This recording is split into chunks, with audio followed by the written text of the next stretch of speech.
All right. Hello, everyone. Thank you so much for joining. It is 8:06, so I think we're going to go ahead and get started. We should be streaming to Facebook Live as well.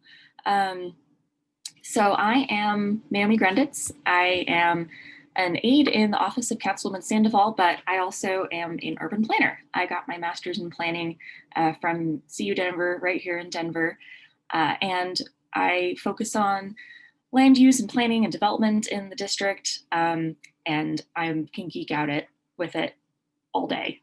So if you ever have any questions, I'm a resource in our office to answer questions about your property or planning in general. We started doing these Ask a Planner events to make planning hopefully a little more accessible to people. We know that it can be a little technical and convoluted sometimes, but it's so important to how we live our lives and what we value in the city. So we are really thankful today to have Liz from Community Planning and Development, amazing planner over there. She is going to be giving a presentation about the Neighborhood Planning Initiative. So we do have a small portion of District 1 currently participating in the West Area Plan, but we wanted to focus on the near Northwest, which is going to kick off pretty soon, and it's going to encompass some major parts of the district. So Liz has a presentation, and then we're just going to open it up to Q&A. It's very informal, it's organic, ask questions, we'll answer them. I'm available to answer questions. Liz is available to answer questions, and we'll just go from there. So thanks a lot. I'm going to kick it over to Liz. Hey, thank you for having me. I'm Liz Weigel, and I'm with Community Planning and Development with the city, and I'm on the neighborhood planning team. So I'm going to explain a little bit about what that is today. And we're, as Naomi mentioned, very excited that what we're calling the Near Northwest Area Plan is getting ready to kick off in 2021, and we're excited to start that community conversation. So I'm just going to give a little background kind of on how we do planning in Denver, both at our kind of citywide large scale and how we do small area plans. I'll give you some background on the Neighborhood Planning Initiative overall, and then talk about the Near Northwest Area Plan. And if I start talking in too much jargon, we can jump in, or we can also answer questions afterwards. Oh, I forgot. Sorry, Liz. Oh, go ahead. I forgot to mention, everybody feel free to post in the chat. I think we also have a Q&A function, but it may be disabled. We would love it if you could keep questions in chat, because it's hard to keep track of two places. So as Liz said, anytime during the presentation, if there's a term or something you don't understand, you can put that in chat, and we can see that and speak up. But otherwise, we'll answer those questions later in the Q&A portion. Thanks. Okay, thanks for that, Naomi. So just to start with, like, why we plan and what planning is. So planning is really this process of thinking about long-term, what we want our city or our neighborhoods to be, through all of kind of our interconnected pieces, whether that be transportation, how we use our land, how we build upon it, how we have parks, the various pieces of a city that go together. Planning gives us that opportunity to think about it long-term and think about what we want it to be and what are the strategies that can get us there. So we plan as a city to create that vision, that long-term vision for the future that addresses our needs and concerns as a community. And this is distinct from kind of some of the more immediate things that we are always dealing with, whether they're pothole on the street, or solving affordable housing issues that are happening right now. These long-term planning initiatives, again, give us that opportunity to really think long-term and figure out the steps. So what do plans do? They're ultimately policy documents. So they're not regulations like zoning, and they're not specific infrastructure projects like, say, a road improvement coming through your neighborhood. They're policy documents that speak to that future and set out those steps. So we engage people around this conversation about what the future should be, and we define that vision together. And ultimately, they will help inform decision making. So we use them in the city when we are considering, say, a rezoning that comes forward, or if when the city is doing its annual budgeting for various projects and programs in the city, we look to our plans to help make those decisions. So we do planning at different scales in the city. The first being our citywide plan, and many of you may have been involved or paid attention to the 2 major updates that we did last year to our comprehensive plan. So that's really the overarching policy document for the city, and Blueprint Denver, which is a land use and transportation plan. And they both apply citywide, and they focus on those broader visions for the city. We have other citywide plans that focus on single topics. For example, game plan is our parks and recreation plan. We have a number of Denver moves plans that focus on various transportation elements. But again, they provide that higher level citywide guidance. And with neighborhood plans and what we sometimes call small area plans, these are much more detailed plans that apply to smaller parts of the city. They include more detailed recommendations. We've done them both for neighborhoods, but also along specific corridors. Many of our transit stations, like the 41st and Fox station area, have small area plans that give more specific guidance. And these plans really allow us to talk about how systems interrelate. So not just talk about land use or just talk about transportation, but talk about all those topics together and how they work together in these areas. Officially, they're adopted as supplements to our comprehensive plan, so they must be consistent with those other citywide plans.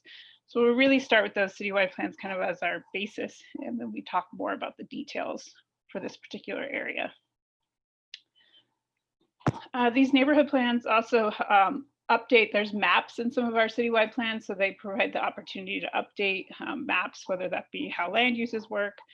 We also can update some of those transportation plans. So they, again, allow us to get into more finer grained detail. As I mentioned, they must be consistent with our citywide goals. So there may be customized strategies about how to get to those goals, but we wouldn't contradict a citywide plan. We'd start with that as a basis. Again, they provide that more detailed guidance, and they really could have recommendations for capital projects that might come forward in the future and other implementation. With our last general obligation bond in 2017, there were a number of projects in that bond that came directly from small area plan recommendations, some of the bigger infrastructure projects. So it's really that opportunity, again, to think long-term for some of those bigger decisions. So back in 2016, we started a process to come up with a strategic plan for how we should make sure that our neighborhoods have small area plan guidance. We recognized that at that point, this, you can see on this map here, that only 20% of the city had recent small area plan guidance. So everyone else in the city was kind of dependent on our citywide plans, and they didn't have any specific guidance for their areas.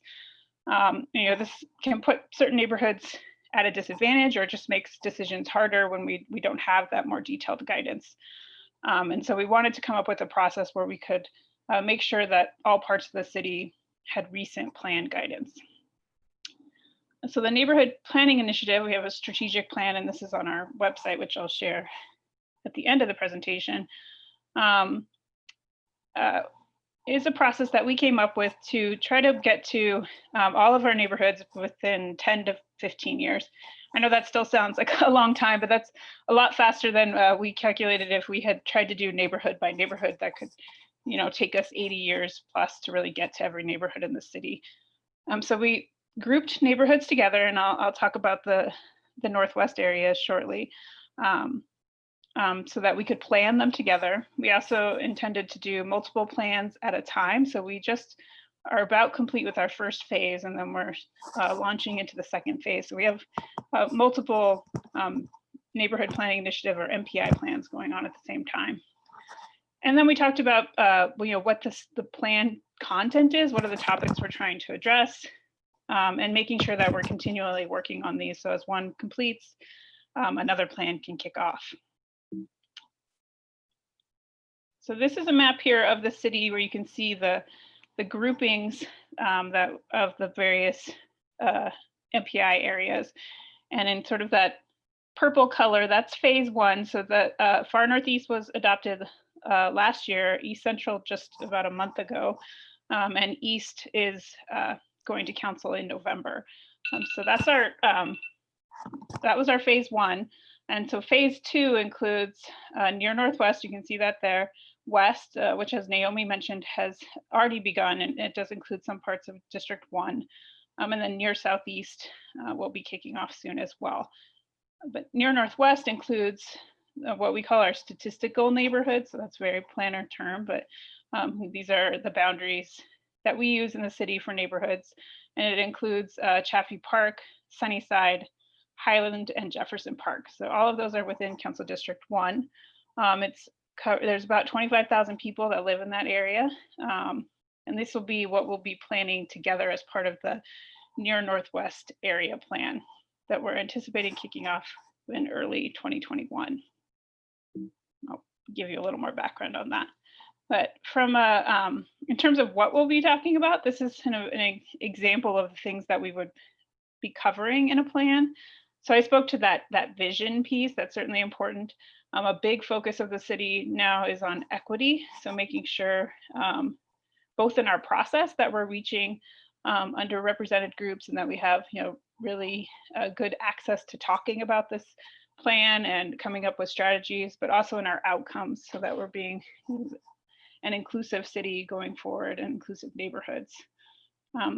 The plan will also talk about, as I mentioned, things like land use, so how we're using land, how it's built, so what our neighborhoods look like, and our commercial areas, what we call mobility, so that's all of our different modes, so transportation, bikes, transit, walking, how's everybody getting around, and how do we make improvements to that network. And then what we call quality of life infrastructure, and that kind of speaks to everything else that kind of supports our daily living, and that's being healthy and active, so things like parks, food access, so do you have a grocery store that you can get to easily, and environmental quality, so what's our, we want to be environmentally resilient going forward, so how is that integrated into our areas. And we will have focus areas, so we'll have within the plan a focus on particular neighborhoods. We might look at particular corridors, so there will, everything won't be at that high MPI level, but we will dive into particular neighborhood issues as well. And we will speak to implementation and help prioritize amongst the various policy recommendations we're making, what are the most important to tackle first after the plan's adopted. And then we do allow room for what we call focus topics. So there might be in our discussions as a community really important issues that kind of rise to the top in those conversations. And we can spend more time talking about those topics and covering more, in terms of our strategies within the plan. So there's these general topics that we will definitely discuss, and then there's this opportunity to customize the plan more and have more detail on particular issues. And this is just an example of from the Far Northeast plan of some of the maps that are within the plan that relate to our citywide plan. So that's what we call future places is what other people call land uses. So it's sort of where our residential areas, where are our commercial areas, industrial, and what do those places look like will be things we're talking about. Where do we want growth to happen? I think generally growth has been happening in the city. We anticipate it's going to continue to happen. And so how do we make sure that growth happens in a way that works well for our community? And so that'll be something that we'll definitely be talking about and figuring out through this plan. Street types are kind of our more technical term that our Department of Transportation and Infrastructure uses to talk about sort of our more main streets.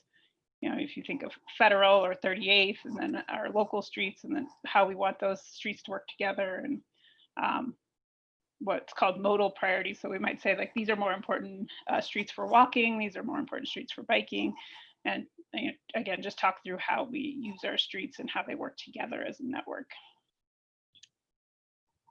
So community engagements, this is particularly important part of the process and something that we're constantly learning as we go through these neighborhood plans. But we want to make sure that we're providing many ways for community members to engage in a planning process. I think we recognize there's some community members who are frequently involved in city processes or kind of regularly engaged, and then there's others who, whether it's because they, don't have the time or, it's just they're not as familiar with these types of processes, aren't as involved. But we want to make sure that we're reaching that wide range of voices. So that diversity that we know exists in these neighborhoods, we want to make sure that we're getting to them and that their voices are heard through this process. So that's making sure that we have that diversity, whether it's engaging youth, non-English speakers, our small business owners, the industrial areas that exist in some areas of Chaffee Park and Sunnyside. We want to make sure that we're kind of engaging all those groups. And the plan will have what we call a steering committee.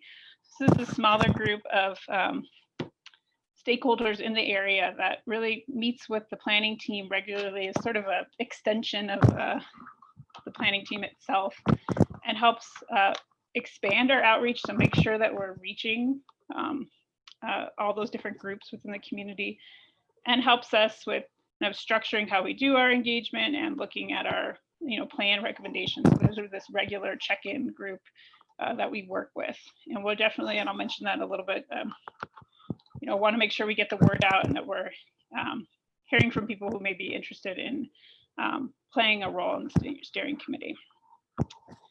Partnerships are also very important for getting the word out. It's much easier for someone who's been in the community and really knows that community members to help us in reaching those who wouldn't typically participate. So we depend on that partnership both with the council office, but with our registered neighborhood organizations and other organizations, small businesses and others who are really well connected in the community. And we want to make sure that we're working with them to get that word out. And then we want to make sure that we also have what we call feedback loops, but that's making sure that people really feel like they're heard throughout the process. So at each step of the way, we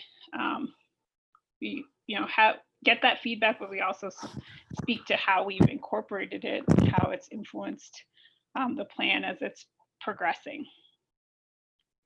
And these are some examples of some of the ways that we seek to reach people. I think we are in a challenging time right now with COVID and those impacts. And so we're going to need to be even more creative about how we are able to reach out to people.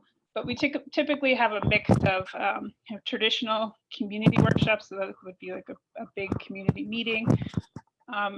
Online surveys for those who can't necessarily devote time at a specific time, they have the opportunity to go online and also participate.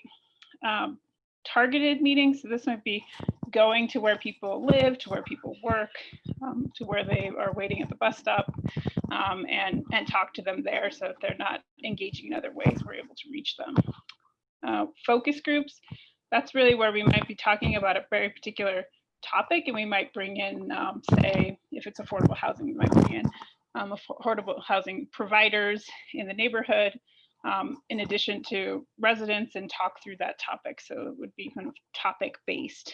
And then, as I mentioned, that steering committee is a very important piece as well.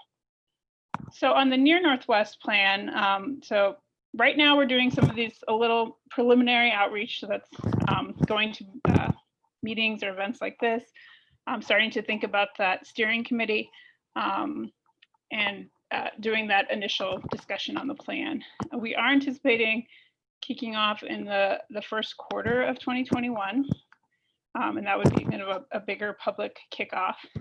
So in the meantime, you can go to that first website I have on there to sign up for email alerts. So if you want to put your email address in, you'll get email updates as we start to kick off the plan, and you'll always be in touch with what's happening on the plan.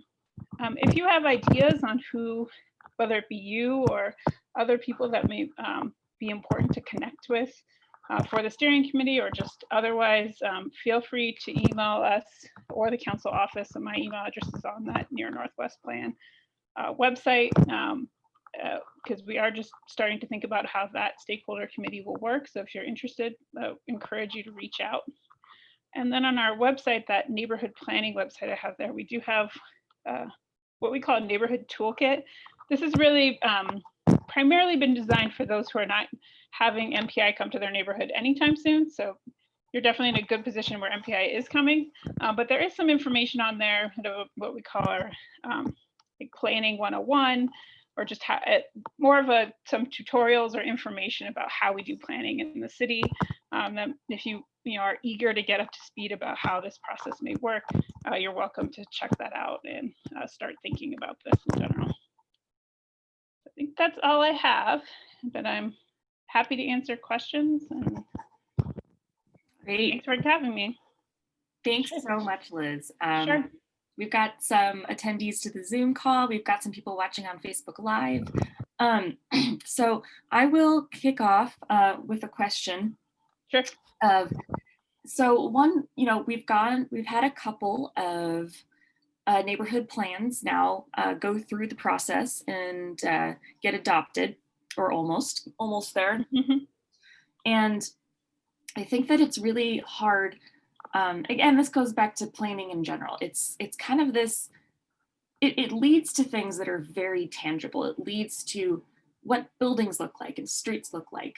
But at this phase, it's kind of intangible. And that can be a really hard thing when we're talking about these plans, kind of the difference between once they passed, the impact and the changes that they actually cause versus how that is implemented later. So I guess to long story short, can you talk a little bit about zoning? So what zoning is in terms of allowing, discrete heights of buildings and this and that versus what is in a plan, and then how that's different, and how the adoption of a plan isn't a change of the neighborhood. All of a sudden you all have like new rules and regulations on you.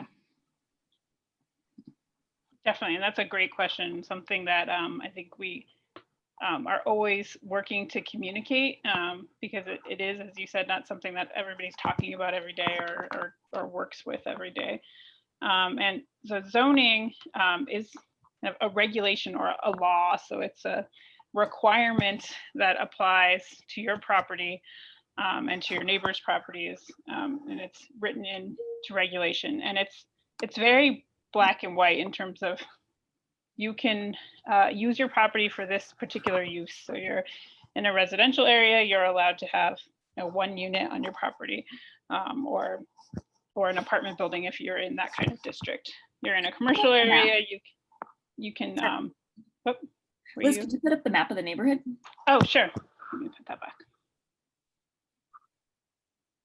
There we go. Yeah, so the zoning is very, again, black and white in terms of this is how tall your building can be, this is how many parking spaces you need to provide. In some places, how much visibility you need to have on your first floor because you're a commercial area. It's just our very specific regulation. A planning document is not a regulation. It's again what we call a policy document. So it's much higher level, and it's speaking to that vision piece, right? Of we want to see these types of uses generally in these areas. These are things we want our other homes in our areas to fit in with those around them, right? So we've maybe these are special characteristics of homes we see in our areas, and we want that to happen more with new development that happens. Or these are things we see not working well in our commercial areas, and we'd like to have buildings relate more to the street, or have a better mix of uses happening. So it's much more at that level of that vision, and that I guess more soft description of what we what we want our places to be. So the plan will not set regulations, and it won't get into those details of what you see in zoning. It'll be at that higher level, and when it's adopted, it stays policy. It's not in and of itself a regulation. What it does is help inform zoning changes that might come after the plan. So whether that be a particular property owner who wants to rezone, and we would use the plan to inform what their request is in our review of it, or it might mean that we then have a project that updates our zoning to address what the plan recommended. So we could go back and change some of our zoning standards to better address that vision that was expressed in the plan. But in and of itself, it stays that policy document. It helps inform those later decisions, but those specifics won't be part of the plan itself, and it won't be those regulations. Great. Get to that? Okay. Thanks so much, Liz. Yeah, that's a nuance that's so hard. We always have to kind of go back and ground ourselves in, especially given that this is, going to be a 1.5 to 2 year long project. I think it's always really important to, take a step back at every phase and be like, okay, where exactly are we going? What impacts will this have? And also, if there are people out here listening and you're thinking of something that you really, really care about in your neighborhood that might not be addressed in this type of plan, then there's so many other ways that you can make an impact. And there's other avenues to influencing things. So getting involved in your local RNO and stuff like that. So if you have any questions about getting involved in your neighborhood, aside from Neighborhood Planning Initiative, feel free to throw that in the chat and we can connect you with the right people. And I think Councilman Sandoval would like to make a comment. Yeah, good morning, everyone. Thank you, Liz, for this great presentation. So we have one panelist who has a question, and it's a pretty good question. I think several people in Northwest Denver or the North Side would like an answer to this. How were these areas determined? So how did we pick that Chaffee Park, Sunnyside, Highland, and Jefferson Park should be clumped together? And then there's another one after that. Okay, that's a great question. I think if we gave everyone a map of the city, everyone would come up with a different way to group neighborhoods together. That's certainly what we found in doing this to begin with.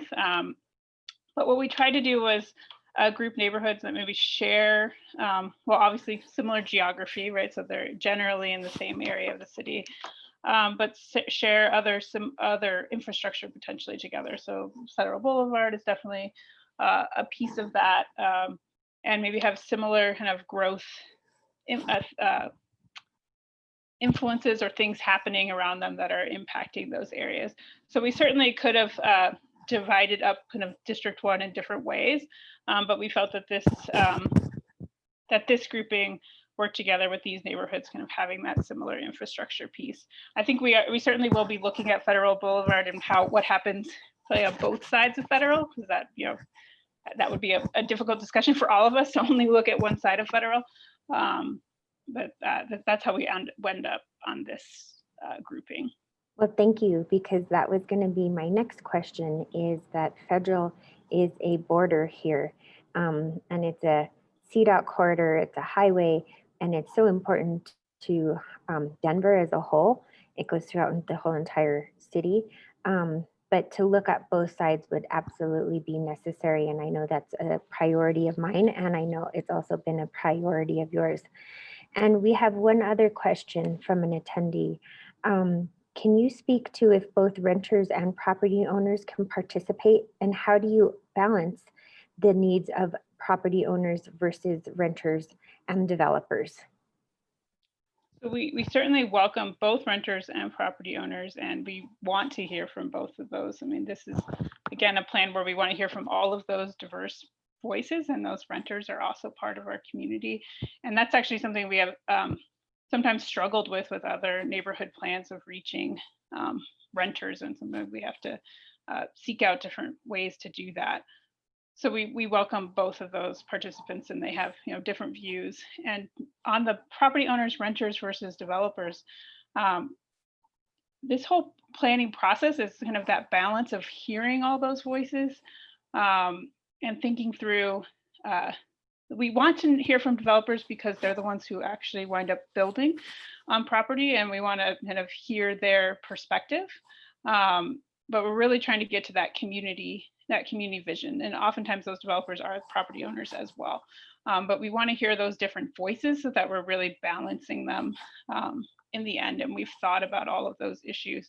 And that's why it's important for us to start with that vision piece of what do we want our neighborhoods to be, so that we don't kind of get stuck in the, us versus them and that piece of it, but we talk through that vision, and then each recommendation or strategy that we're talking about, we're always looking back at that vision and how we're getting to it. But there certainly would be discussions around trade-offs throughout this process of, if we're seeking to get this, what are kind of the pros and cons that come from that, who benefits from it, who doesn't benefit from it, and really kind of trying to take that equity lens as well, and making sure that if we want to be this inclusive place, that we will ultimately be that way through our strategies.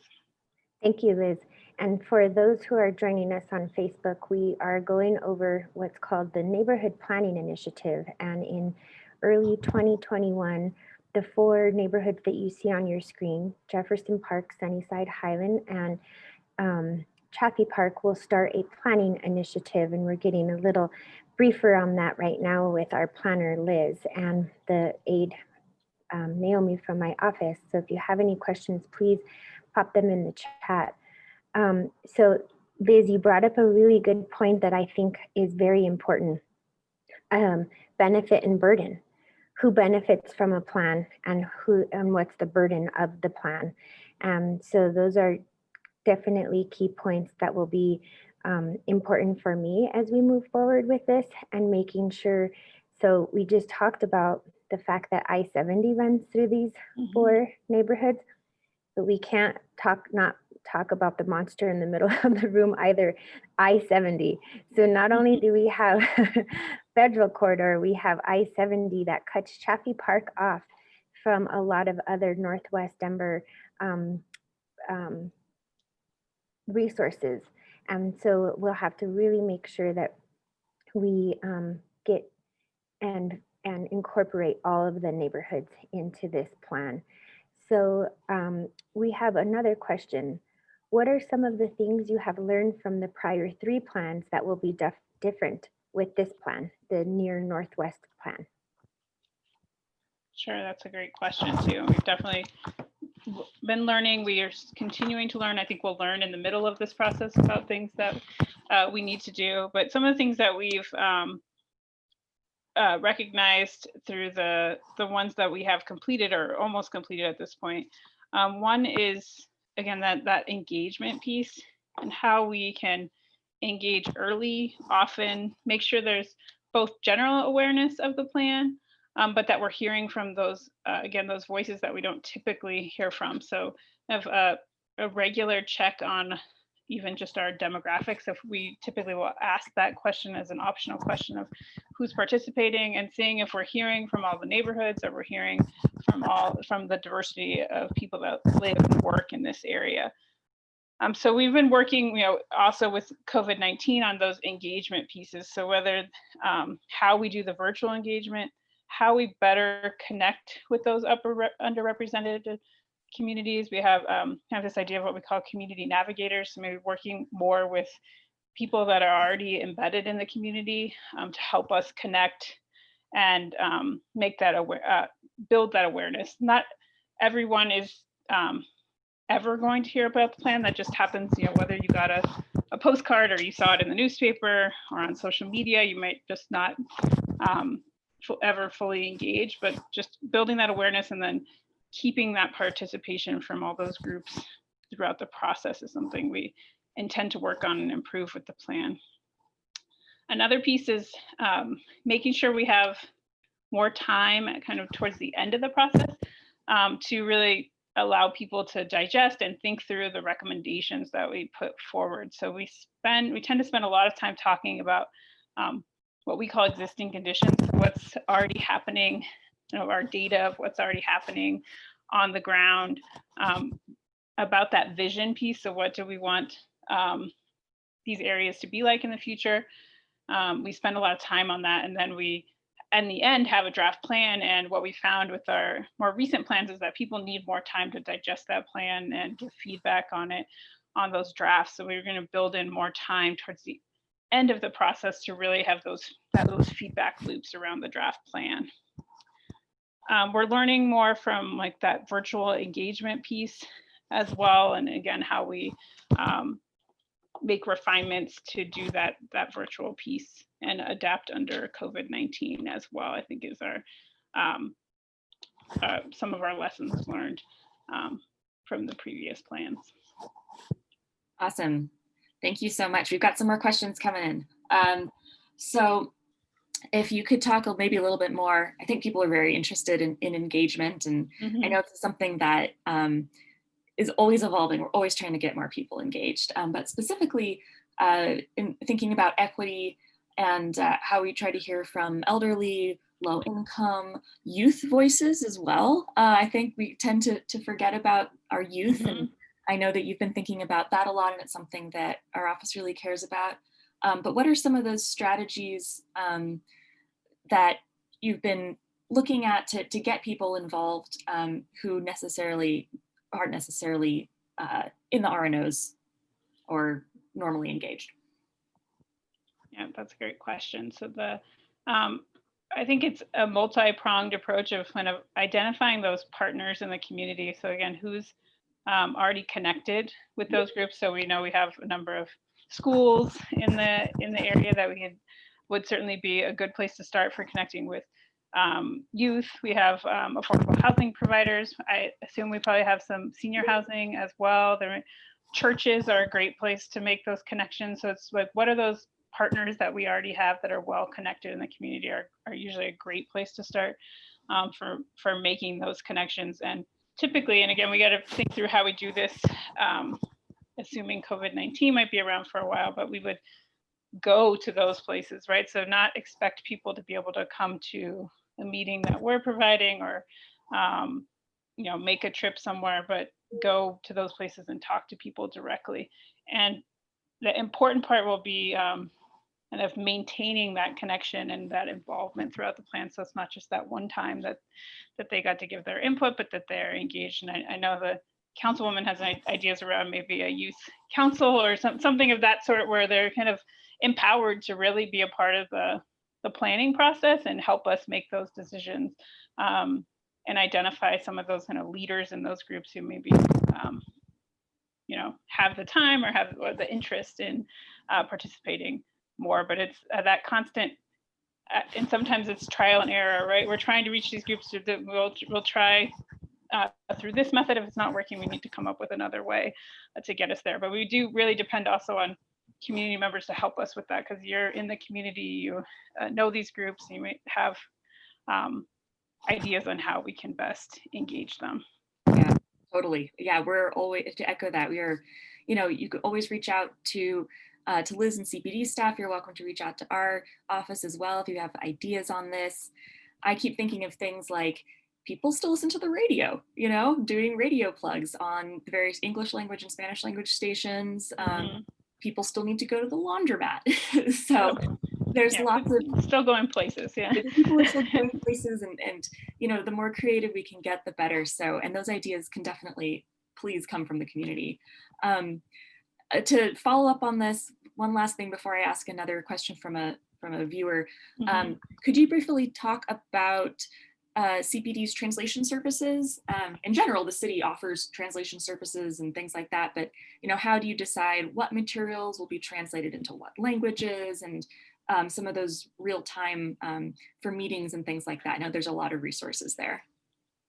Yes, and that's a good question as well, and something that as a department, we're working on kind of a language access plan to be sort of more strategic about how we make these decisions, because I think sometimes they differ from group to group or area to area, which totally makes sense based on the community that you're working with.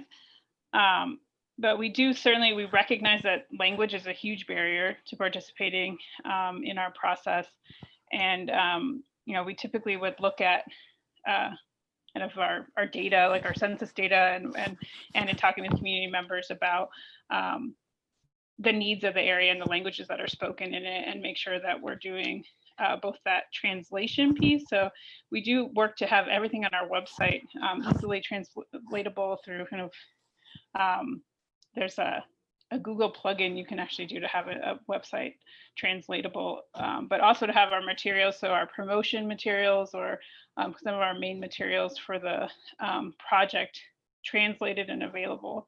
And then we do make interpretation available, in addition to typically food, childcare, having them at our meetings as well, so that everyone is able to participate in our processes, and that's not the barrier. And it might be particularly when I spoke about some of that more targeted engagement when we are going to a particular area or a particular, neighborhood, or we're working with, say, affordable housing provider or something of that sort, that we would make sure that we have those services available as well. And we might do an entire meeting in Spanish because it makes sense for that particular meeting. So it's certainly something that's part of our process, and we anticipate doing throughout the Near Northwest area plan. Awesome. Thank you so much. I am going to stop asking my own questions and have one. Here's from Edgar, who's watching, and he has a question that I love because it's about data. So what sort of statistical research goes into these plans? So how are you finding your data? Like he asked specifically about, how do we know how many bikers or cyclists there are in their community? What's the population growth? What are we basing those on?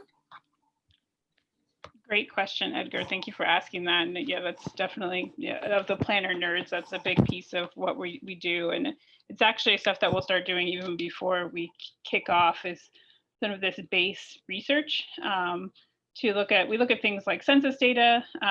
There's a wealth of data already in the city around a number of topics. As I mentioned, we've done these citywide plans, but we've also done more specific analysis. Some of you might be familiar with the Community Transportation Networks project that's going on also in District 1 right now. And they did a lot of research on bike corridors, but other multimodal pieces that we can fold directly into this plan, into our discussions. And so we look to a number of those existing data sources that we have. We also will have a consultant team. So we will hire experts in these fields to help us with the plan, and they will help us do some of that initial data analysis and data gathering, so that we're just going to start with that foundation. So we're not just talking about our vision, we're also talking about what's actually happening on the ground. On population growth, we, as a city, we work with some of our regional partners and the state to do population kind of projections. And so we will take kind of that analysis at the citywide level and apply it to this area again, so that we have kind of that starting point of what that future might look like, just in terms of, and if we did nothing, what might happen in terms of population growth in these areas, and so we have that good basis to start with. Great, thank you. All right, we have some more questions coming in. How will this plan be integrated with, or maybe respond with other existing plans in the area? Great question. So as I mentioned from the citywide level, we want to be consistent with our citywide goals, and there's a lot of community involvement went into those plans themselves. And so we're going to, again, use those as sort of our starting basis at a broad level, and we want to be consistent. We can certainly update some of the specifics in terms of maps that happen in those. But we do have some existing neighborhood plans. The Sunnyside plan, I think, is from 1994, if I'm remembering, might be 1992. So it's pretty old at this point. We also have from the mid 2000s, have the 41st and Fox Station area plan. So that applies to some parts of Sunnyside. The idea with the neighborhood plan is that it will update all the plan guidance that we have in this area in terms of our formally adopted plans. But part of this process will be kind of reviewing those older plans and evaluating those recommendations. So there certainly are probably things in those plans that are still valid, that still help support our vision going forward, but that will be part of our processes to kind of evaluate those older plans and talk through what we want to keep, what we want to update. But again, it's sort of that basis of understanding what did we talk about when we brought these, when these plans were adopted, and what still applies in the area. Awesome. We've got to piggyback off of that. On Facebook, we got a question about how this plan connects with CDOT, current and future projects.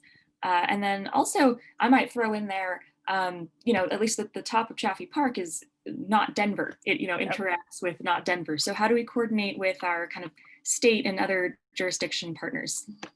Yeah, I think we would certainly consider them sort of stakeholders as well in this process, and people that we want to connect with early. And I mean, we can't always influence everything our other partners will do, but we want that to be part of the process. And we certainly can make recommendations around what CDOT should be considering, but I think we would consider them stakeholders that we need to participate. And there might be things that we talk about in Chaffee Park that relate to Adams County, and there may be abilities for us to coordinate on those planning efforts, for whether if they have any going on now, or just to influence in the future of making those connection points. Because someone that lives right at that edge doesn't necessarily think about whether they're in Denver or not when they're going about their daily life. Yeah, very true. I think it's we got even a follow-up on that, specifically about I-25 widening or things like that. I think this can be a little tricky when, we ask people what most impacts their neighborhood, like what do they care about most? And as the councilwoman said earlier, we've got I-70, we've got I-25, parts of it. Those, how, is there an opportunity in the plan that we produce to influence some of those, or is that more like those separate planning efforts have to happen being led by CDOT, et cetera? I think there's certainly still some ability in the plan to speak to that, because the city is involved. Again, we don't have as much control over if it's our street or something that the city owns, and they can do kind of make all the decisions on it. But I think it's very helpful for like future conversations, ongoing conversations. So there's going to be other projects that are going to be happening during this process that whether they be city projects or CDOT projects that we can kind of feed information to as we're hearing already, right? We've already heard certain things through the process, and we want to help influence that. We can do that. We don't have to wait till the plan's done to help influence processes. But I think while the primary focus of the plan is on what we can influence at the city level, I think it still would make sense, if that's something we're hearing greatly from the community, to have guidance for those major highways that are going through our neighborhood. That's great. I'll ask a question that I've heard kind of from people in thinking about this, going back to how these neighborhoods are grouped together. What do you do in the planning process to ensure that the unique aspects of each neighborhood are reflected in the plan? And it's, sometimes it can feel like, or maybe, from the outside that, oh, well, you're lumping all these neighborhoods together, so you're going to be treating them all the same, and maybe something that works in Chaffee Park won't work in Highland. But I know that's not necessarily the case. So if you could talk a little bit about that. Yeah, that good question. We get that a lot, especially with these groupings that are, much larger than what we previously did with neighborhood plans. And I'd say there's the plan itself, when we get to that piece, that structure of it, and you're welcome to go check out some of the recent ones to see their structure. We'll have what we call area-wide recommendations. So there is this benefit of us kind of all talking together about things that are important for our neighborhoods, or for the corridors that run between them.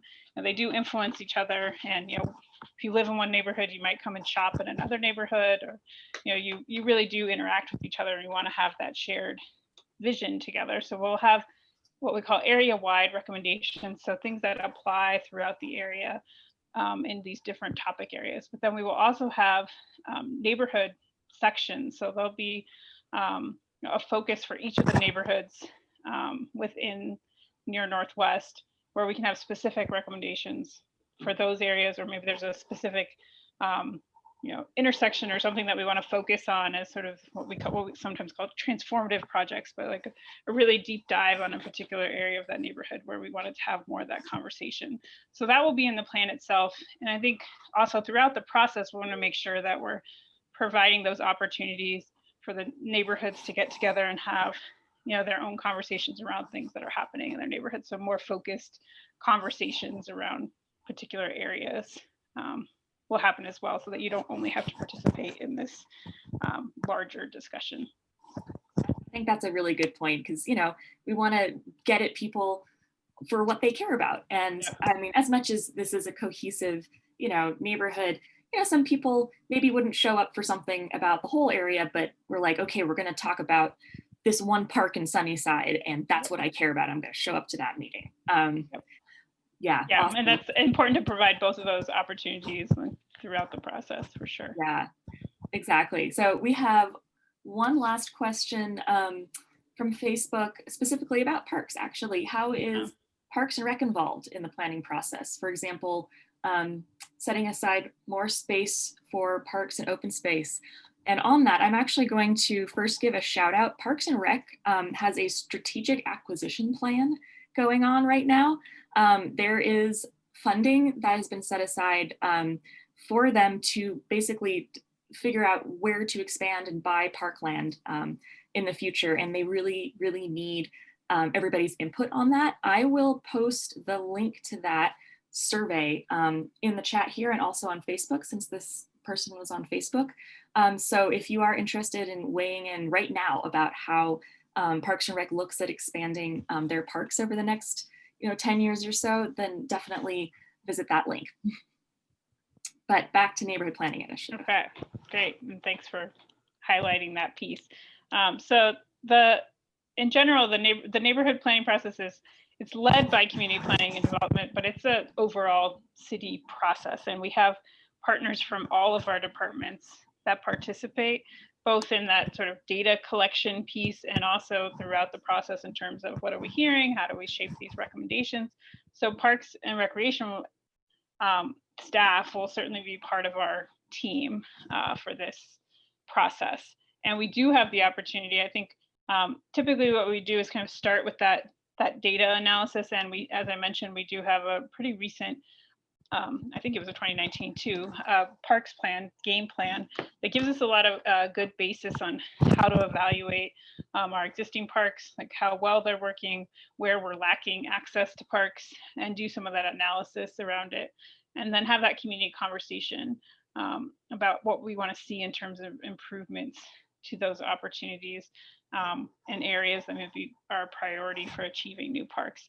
So that will certainly be, typically there's a whole section around park space, and that will be part of the plan and the discussion about how our park network works. And it can help inform some of those discussions like Naomi highlighted on where we might have acquisition opportunities in the future. We don't typically with the plan say like we have to purchase this particular parcel. It's much more at the level of say like this particular part of a neighborhood or this area is lacking park access, and this should be an area that we're looking for increasing that access. Fantastic. Well, we are right at 9, and I think that we've gone through all the questions that I can see on Facebook and on Zoom. I posted the link to the park survey on both platforms, so please take it. I'd like to thank Liz so much for getting up early on a Friday, the day before Halloween, as my calendar just reminded me, in answering these questions. I know in District 1, we've got a lot of people who are incredibly excited about this and a lot of energy. If you are listening right now, your registered neighborhood organizations are going to be a pretty good touch point for learning more about this. In addition to signing up to the link that Liz provided directly for the project, or signing up for the District 1 newsletter that we send out monthly, as well as following our Facebook page, there's going to be a lot of info about this. So please and take the opportunity to tell other people about this. We will be posting the recording of this webinar up on YouTube, and then also linking to it various places in our newsletter. So please share this. We can always take more questions. And with that, I will say thank you so much for everyone for showing up this morning and caring about your neighborhood and caring about your community. And I hope you have a fantastic rest of your day and a safe and wonderful Halloween tomorrow. Thank you, Liz. Thank you for having me again. Have a good weekend, everybody. Bye.